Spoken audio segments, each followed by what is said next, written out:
తెలంగాణ భాష, యాస వీటన్నిటి మీదన అప్పుడు జరిగిన పోరాటాల్లో బలంగా మద్దతుగా నిలిచినటువంటి ఒక ప్రముఖ వెబ్‌సైటు.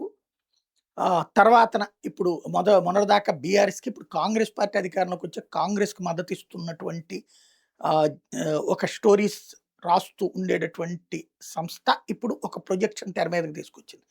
బీజేపీ, బీఆర్ఎస్ పొత్తు కన్ఫర్మ్ అన్నటువంటిది. ఇది పక్కాగా వెన్నుపోటు ప్రజల్ని. బీజేపీ తను ఒంటరిగా గెలవాలనుకుంటోంది. ఎవరితో పొత్తొద్దనుకుంటోంది. మొన్న ఈ మధ్యనే జరిగినటువంటి ఒరిస్సా ఎన్నికల విజయం దానికి స్ఫూర్తినిచ్చింది. తమిళనాడు ఎన్నికల్లో పొత్తు పెట్టుకొని నాశనమైనటువంటి విషయం గుర్తుకుంది. కాబట్టి ఇప్పుడు అక్కడ ఆల్రెడీ 10 ఏళ్ల బీఆర్ఎస్ పాలన చూశారు. అలాగే 2.5 ఏళ్ల కాంగ్రెస్ పాలన చూశారు.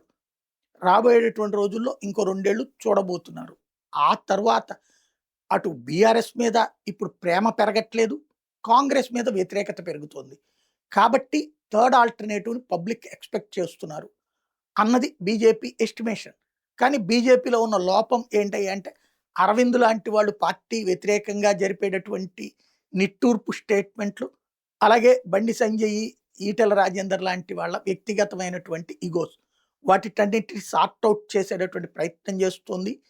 అదే సందర్భంలో నితిన్ నబీన్ ప్రత్యేకించి కాన్సంట్రేట్ చేసి నెక్స్ట్ ఎలక్షన్స్‌లో కర్ణాటక, తెలంగాణ విజయం మీద సీరియస్‌గా దృష్టి పెట్టున్నారు.